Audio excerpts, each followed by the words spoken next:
साल 2025 ऐसा साल रहा जिसने दुनिया को चैन से बैठने का मौका नहीं दिया। सत्ता के गलियारों में हलचल थी, सड़कों पर युवाओं का आक्रोश दिख रहा था।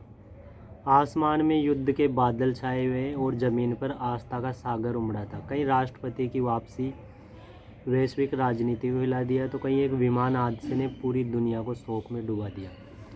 इस साल महाकुंभ का आयोजन प्रयागराज में हुआ था। इसकी शुरुआत 13 जनवरी से और 26 फरवरी को तक हुई। यह महाकुंभ 144 साल बाद आने वाला पूर्ण महाकुंभ माना गया।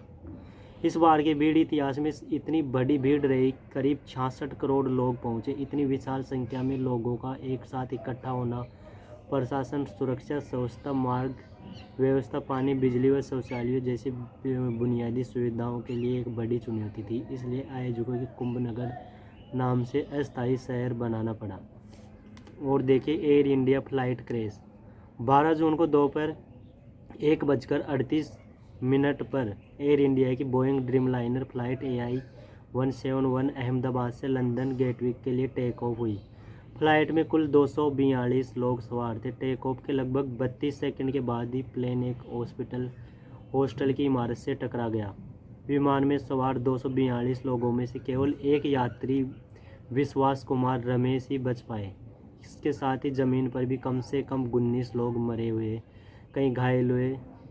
इस हादसे ने भारत ही नहीं बल्कि अंतर्राष्ट्रीय विमान जगत में सुरक्षा मानकों, विमान निरीक्षण एवं इमरजेंसी तैयारी पर गंभीर सवाल खड़े कर दिए। और साथ ही ईरान इजराइल युद्ध 13 जून 2025। इजराइल डिफेंस फोर्सेज रात बेरात बड़े पैमाने पर हवाई हमले किए, जिसमें उन्होंने लगभग 100 लक्ष्य से निशाने बनाए, जिनमें से नताजा परमाणु संयंत्र, अन्य परमाणु प्रतिष्ठान, मिसाइल, बैलिस्टिक इंफ्रास्ट्रक्चर तथा सैन्य ठिकानों में शामिल थे। करीब 200 से अधिक लड़ाकू विमान और ड्रोन इस हमले में इस्तेमाल किए गए। इस हमले में इस्लामिक रिवॉल्यूशनरी गार्ड कॉर्पस के प्रमुख कमांडर ओसेना इस्लामी समेत कई वरिष्ठ सैन्य अधिकारी मारे गए। इस हमले के बाद ईरान ने तुरंत जवाबी कार्रवाई शुरू की। इस हमले में मध्य पूर्व क्षेत्र की स्थिरता को झकझोर दिया।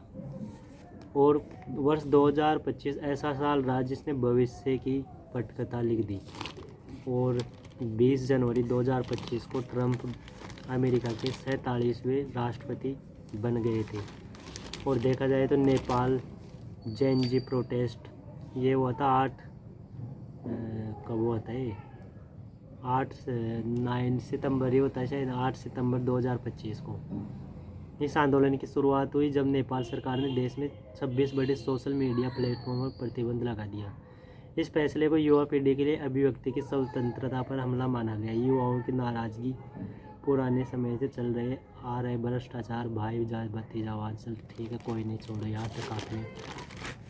मुझे कौन सा थंबनेल क्या बनाना है, मेरे को तो बस खाली ये आके पढ़ना है डेली का 1-2 वीडियो। तो लाइक करो तो ठीक है, नहीं करो तो ठीक है, मुझे मतलब ही नहीं इन चीज़ों से। मुझे ताकि एक वीडियो अपने आप बना करके जाना है, जो साथ देगा उसके लिए फिर मैं तैयार हूँ। जो कोई वीडियो को लाइक वगैरह करेगा उसके लिए मैं तैयार हूँ। कोई भी जो फर्स्ट बार सब्सक्राइबर आएगा, अगर वो मेरे से पैसे भी मांगे ना कभी इमरजेंसी में, तो मैं उसको पैसे भेजने के लिए भी तैयार हूँ। कोई अगर मेरे लिए 1% हेल्प करता है तो बाकी 99% मैं उसके लिए तैयार हूँ। चलिए फिर मिलते हैं अगले दूसरे अखबार में ढूंढ रहा हूँ, तब तक इस वीडियो को देखिए आप। बाय।